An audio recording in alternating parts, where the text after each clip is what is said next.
topic for today is about trusting God in the journey. Ang pagtitiwala sa Diyos habang naglalakbay. You see, most of the time, it is easy to trust the Lord when we begin to pray. When we have something that we wanted the Lord to answer our prayer, it is easy to believe. There is a faith, there is an excitement that God will answer our prayers. At most of the time, when we succeed, kapag tayo ay gumaling sa ating mga karamdaman, kapag ang isang tao ay nagkaroon ng answered prayer, nagkaroon ng trabaho, nagkaroon ng magandang break sa buhay, it is easy to go and testify and tell the world how good God is. But I believe most people fail because they don't trust the Lord. They don't have faith. They lose the passion at the time of the journey. Our devotion for today can be found in the book of Genesis, chapter 39, verse 19 to 23. In the book of Genesis, this was the life of Joseph. And I will read. In verse 19, when his master heard the story, his wife told him, "These are the things your slave Joseph did to me." Joseph was accused of raping the wife of a chief, yung boss ni Joseph. He was furious, the husband, and had him thrown into prison where the king's prisoners were confined. So Joseph was there in prison, nakulong sa bilangguan si Jose. But in verse 21, but the Lord was with Joseph and extended kindness to him. You see, it is good for us to have God on our side. Despite of Joseph being accused falsely of things he did not do.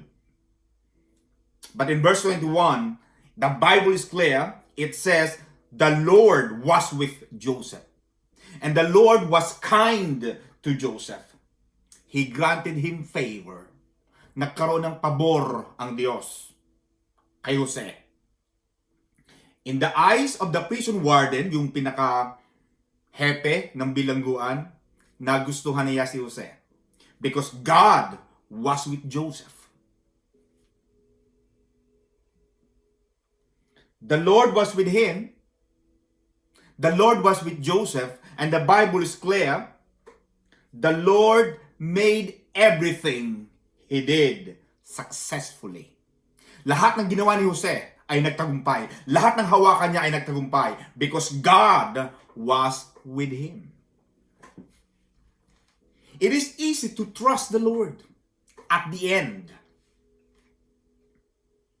But the journey, God never promised that we will reach the promised land, so to speak, without the enemies. He never promised. Meron tayong kanta na, He never promised that there will be no rain. He never promised that there will be no sorrow and pain.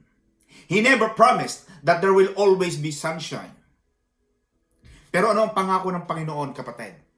Ang pangako ng Panginoon sa iyo ay, He will always be with you until the end of the world. He will be with you until the end of time. When you have that kind of principle, when you have that kind of understanding, na kasama mo ang Diyos up to the end, hanggang sa dulo, sasamahan ka ng Panginoon, hindi ka matatakot. In 1 Peter chapter 4, it says, "Beloved, think it not strange concerning the fiery trial, which is to try you. Sinasabi ni San Pedro sa kanyang aklat na isinulat, na huwag maging parang surprise ang mga pagsubok na dumarating sa atin. Huwag. In fact, in the book of John, Jesus said, He said, expect a trouble. Sinabi ng Panginoon yan, do not be surprised to have some troubles, experience some problems, anxieties in life. But be courageful. Be full of courage. I have overcome the world. Joseph, in the book, in Genesis, he was made a promise. He was given a promise that his brothers will bow down to him. And he was given a promise that one day he will rule a kingdom. But God did not say that he will be sold as a slave. Hindi sinabi ng Panginoon na bago mo maabot ang tagwatag ng tagumpay, ito ang mga mararanasan mo sa buhay. That is the topic that I would like to talk about. Will you still trust the Lord in the middle? That while you are suffering, while you are during the journey, will you still trust the Lord that the end of all this, all things will work together for good?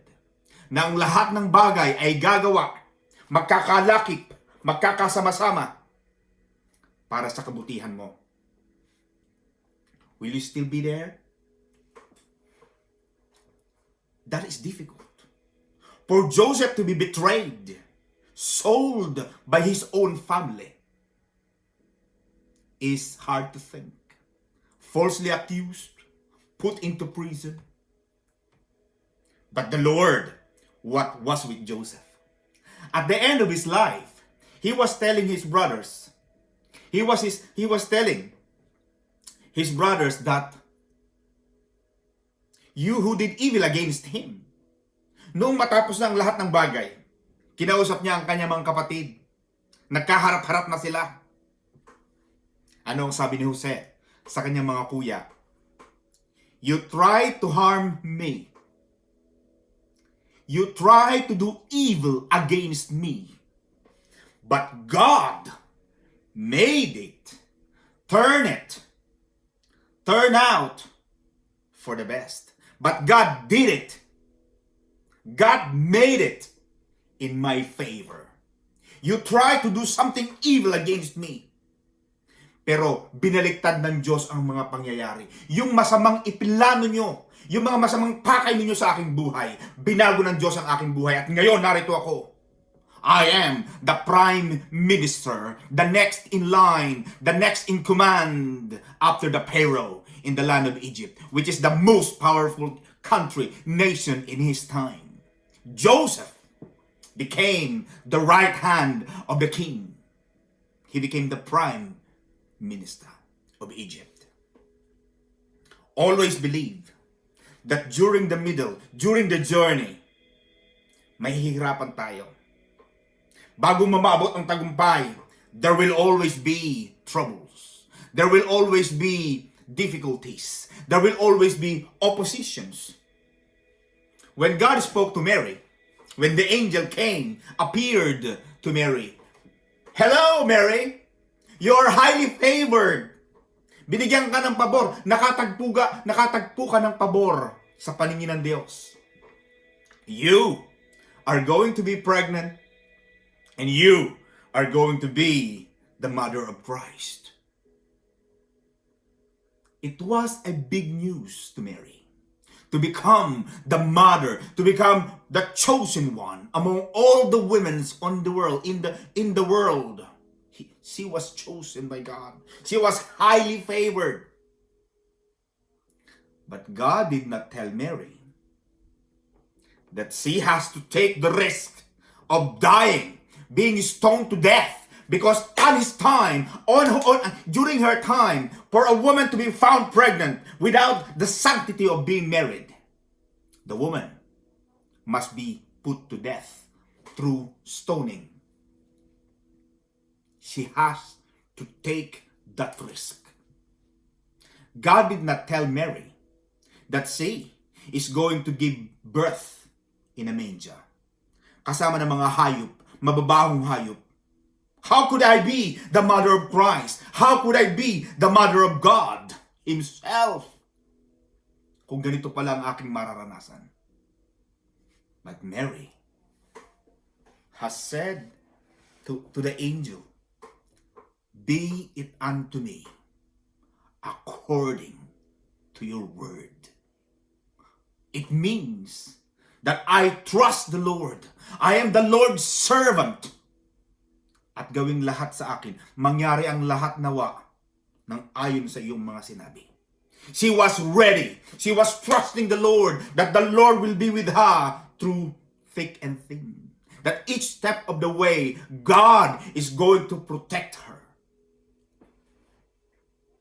That is the problem.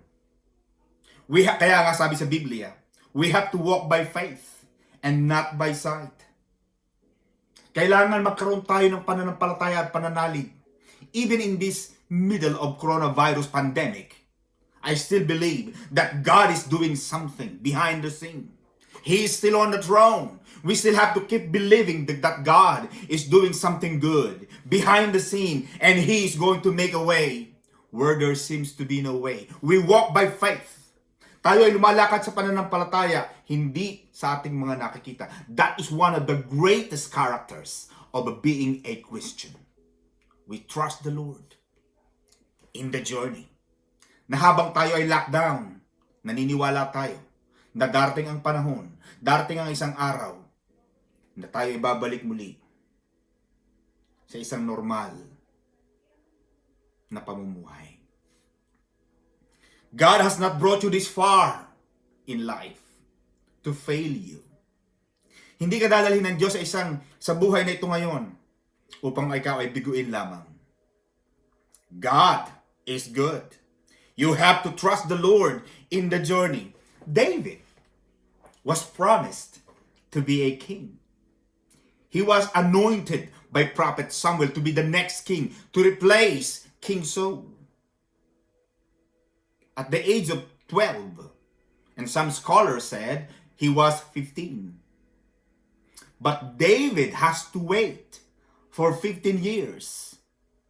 God did not tell David that there will be a giant Goliath coming against him. God did not tell David of the difficulty that he has to face before he can become the king sitting on a throne and leading Israelites for 40 years. But David understood the principle that he had to trust the Lord in the journey. Maraming pagsubok, maraming mga balakid. Pero tandaan mo kapatid, that when there is a Goliath in front of you, when there's a giant in front of you, always think that you are the next King David on the throne. Kaya ayaw ng dyablo na makita mo ang magandang buhay. Ayaw ng dyablo na marating mo ang iyong tagumpay. Kaya magpapadala siya ng mga higante, mga taong maninira sa'yo, mga taong ayaw maniwala sa'yo, mamaliitin ka. They will tell you, you cannot do this, you cannot do that. They are giants. There will always be problems in every endeavors in life. Laging may balakid yan. Pero always see that God is with you. But sometimes, we have to understand, there is a reason why God doesn't want us to see what will happen in the journey. Habang tayo ay naglalakbay, hindi pinapakita ng Diyos yan. Bakit? Kasi pag nakita mo ang sasabanain mong mga hirap, baka umurong ka. Baka mawalan ka ng gana. baka lalo kang maunsyami. But God is showing you the end. But in every success, there will be struggles. Sabi ko nga, I was reading the life of William Shakespeare, one of the greatest world-renowned writers of all time. The writers of many books, To Be or Not to Be. Marami sa mga sinulat. Michelangelo, one of the greatest painters of all time. But you see these people, these successful people, what they say. People see the outcome of our endeavors. Nakikita ninyo ang aming mga ginawa, ang aming mga isinulat, ang aming mga naipinta. But William Shakespeare said, "You have never seen our wastebasket. There are many times we were turned down. There are many times we were rejected." Kaya, sometimes we never see. When you see people who are successful, who are on the top of their game, who are there leading na mga mayayaman na nasa ganito mga matataas na posisyon, and sasabihin mo sa kanila, buti ka pa, at nandyan, these successful people will laugh and say, akala ng mga tao ay tagumpay na tagumpay at maganda palagi ang buhay. Pero we never know what problems, what pains. Hindi natin alam kung ano ang mga dinaanan nila sa buhay upang marating nila yon. Kaya minsan, magpasalamat ka kung nasaan ka ngayon. Dahil yung mga taong akala mong nasa matataas na lugar, ang dami niyang problema sa buhay. It's easy to stay in our comfort zone. The problem, kapag nakita mo ang mga hirap doon sa paglalakbay, baka matakot ka eh. But you will never become who God has created you to be if you will never try. If Mary did not take the risk, we would never have Jesus Christ, who came to the world and saved us from the death of hell. If David did not risk of slaying Goliath, he would not have become the king. Sometimes you have to step out of your comfort zone. You have to step out of the boat, just like Peter. He has to make that decision. One-time decision. He could see that there's a big sea. He could see that there is an opportunity for him to sink. Malunod. But there is an opportunity for him to walk on the water. There is an opportunity for him to become the very first man to stand with the creator of the universe, with Jesus on the water, without anything. So Peter took that risk. He made that decision that I will step out of the boat. I will come out of my comfort zone so that I become God what has created me to be. And I'm encouraging you, mga kapatid, to take the risk. Just like God said in 1 Chronicles, God, you have to pray that God enlarge your territory. That God lengthen your cords, lengthen your curtains. Do not be afraid. You only walk in this life once. Isang beses ka lang lalakad sa daigdigang ito. At sabi ko nga, mga kapatid, don't die with all your talents, with all your gifts, with all your abilities with you. When you go back to your Creator, you will say to Him that everything that He has given you have been used. Don't stay in your comfort zone. There was a story about a caterpillar. You see, a boy saw a cocoon yung isang cocoon. At nakikita niya na yung uod was trying to come out of the cocoon. The boy, who felt sorry for the cocoon, took the cocoon to the kitchen. His father saw him, nakita siya ng kanyang tatay, at ang sabi niya, "Anak, anong gagawin mo dyan?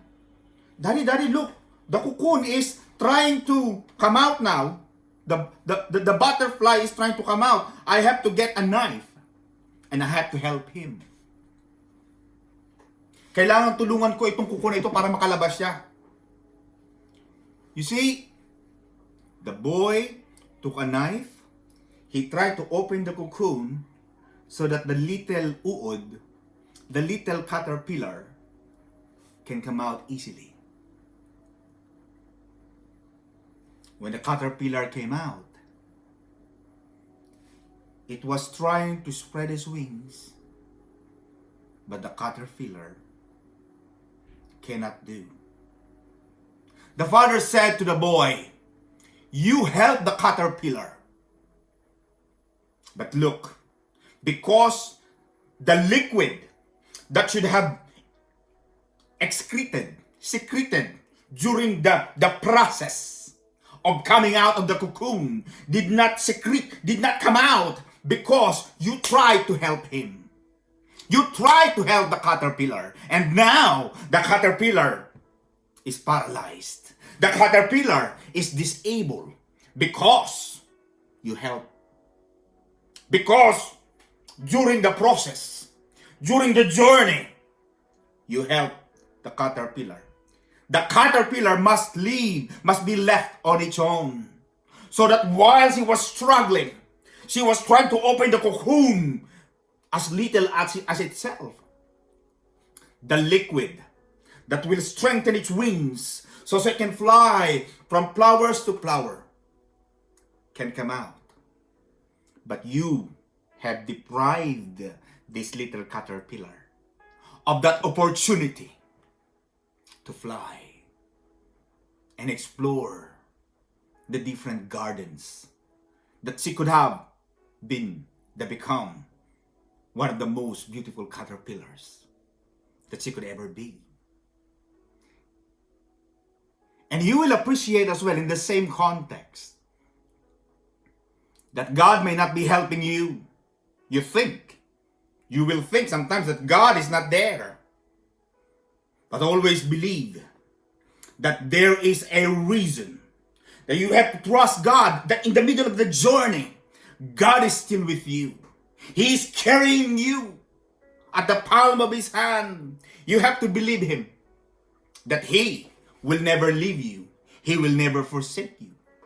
God never promised the Israelites that there will be a walk in the park as they travel to the promised land.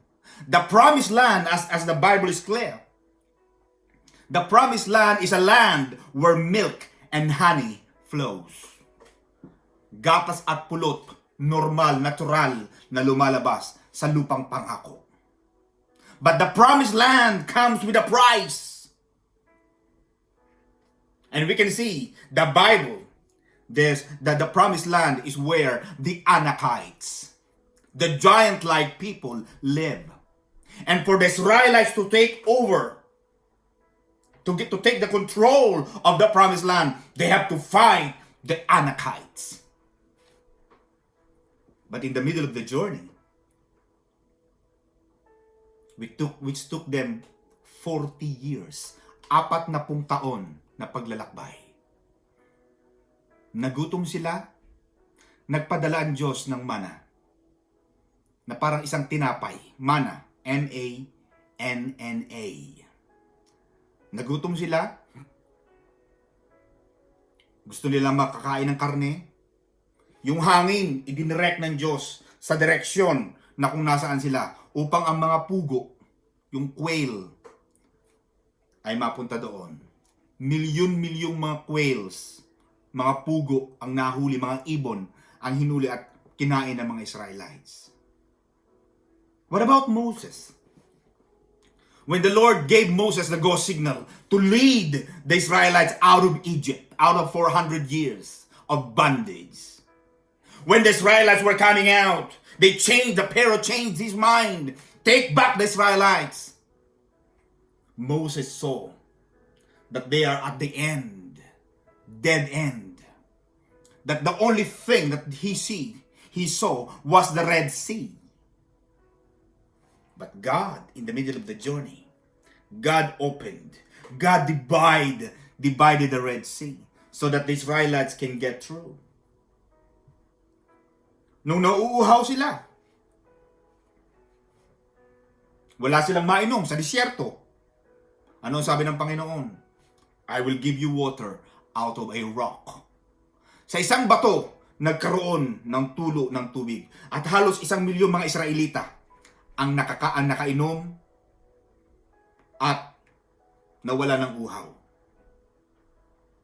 During the night, madilim, ang Diyos ay kasama nilang naglalakbay sa pamamagitan ng isang haliging apoy upang maging tanglaw at liwanag sa kanilang mga hakbang. And during the day, God is a pillar of cloud that every time it stops,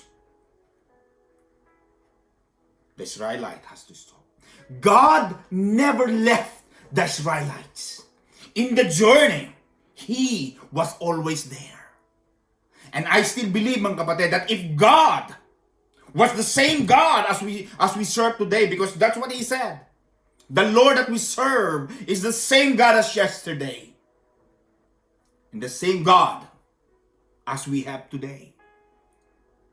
Isang totoong Diyos na hindi kailanman nagbabago. Na hindi ka iiwanan sa iyong paglalakbay. Na hindi ka mag-iisa. Lagi mong kasama ang Panginoon. He is the God from the beginning and the end. And in the middle, kasama mo lagi rin ang Panginoon. Kaya huwag kang matakot. Kung may mga bagyo, don't be afraid. If there's a storm and a fire of life. Kung may mga apoy ng buhay, init ng buhay, bagyo ng buhay, huwag kang matakot. Because matatandaan mo, maraming mga pagkakataon sa Biblia na laging nagpapakita ang Diyos ng kanyang kapangyarihan, nagpapamalas ng kanyang katangian sa panahon ng apoy, sa panahon ng lindol, sa panahon ng mga storm. God comes out. God displays His power and glory at the time of the fire. Shadrach, Meshach, and Abednego what could be a test, could be our witness here. That when they were thrown inside the fire, dinagdagan pa ng makailang ulit ang init ng apoy upang sa pagpasok ni Shadrach, Meshach at Abednego, sila ay masunog kaagad. But the king, who was looking on the top of his throne, he could see, sabi niya, akala ko 3 ang pinasok natin. Bakit ngayon parang 4? At yung pang-4 na nasa gitna nila, parang Diyos. He looks like God. The king immediately commanded to open the fire, the furnace. When they came out, God, 3 lang sila ang 3 lang ang lumabas. God was there in the middle of the heat. God did not leave His people. Hindi kayo iiwanan ng Diyos. Ano ang sabi ng Panginoon? I will be with you until the end of the world. I will be with you until the end of time. You have to be faithful. Don't quit. It's easy to quit in life. Tama ang sabi ni Freddy Aguilar. Ang sumusuko ay hindi nagtatagumpay. At ang nagtatagumpay ay hindi sumusuko. Always tell yourself, this too shall pass. Lilipas din ito. Makakaraos din tayo. Malalampasan natin ito. You see, when you have this kind of positivity in mind, lahat ng bagay, hindi man kaagad nagbabago. Pero mararamdaman mo, something will happen. You will feel that God is there because you spoke the word of positive energy. There was a saying, do not cut the trees in the winter. Why? Because after the winter, the summer comes and you will need a shelter. Kailangan mo yan. Don't worry about the situation that doesn't work. The problems that you think has no solution. God knows all about this. Nothing surprises Him. Sickness, pandemic, itong mga problema ito, kapatid, ito ay matatapos. Huwag tayong, hindi ito permanente, hindi ito habang buhay. Ano ang sabi ni David? Though I walk in the valley of the shadow of death, I will not be afraid. I will have no fear because God is with me. You have to move forward. Do not settle into the negativity. Magtitiwala ka sa Diyos na sa iyong paglalakbay, kasama ko ang Panginoon. Ano ang sabi ng Lord? Be still and know that I am God. Relax ka lang.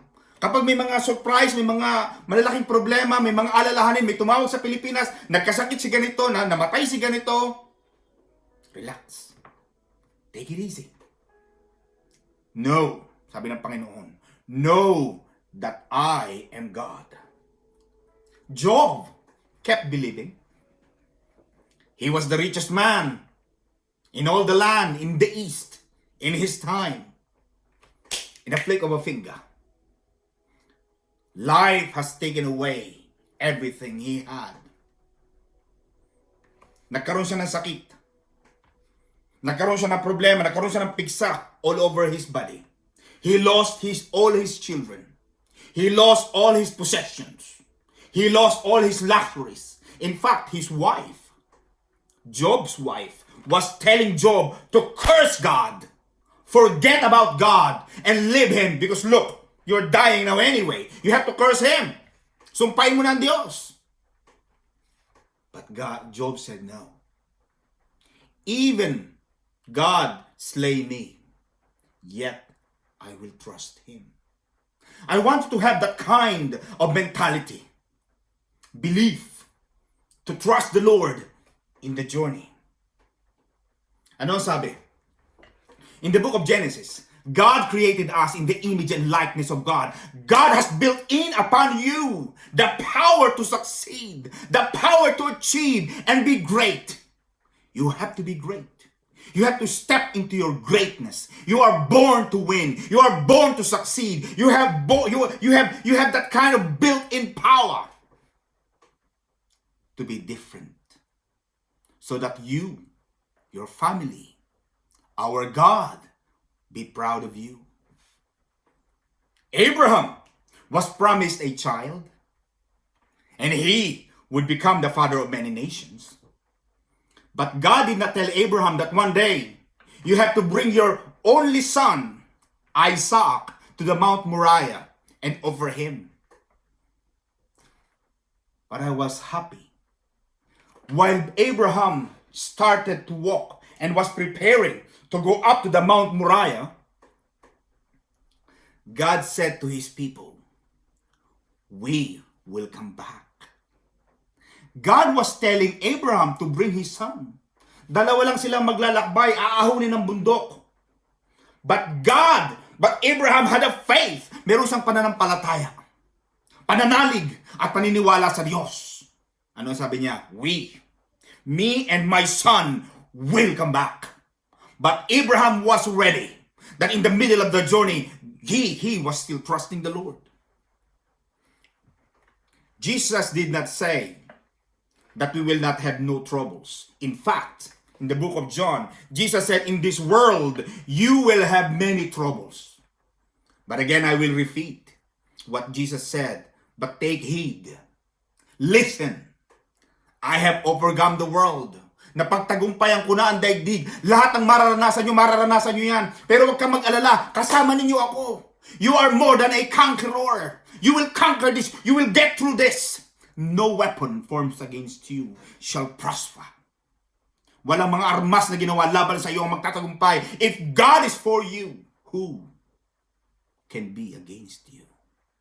Kung kasama mo ang Diyos, sino ang lalaban sa iyo?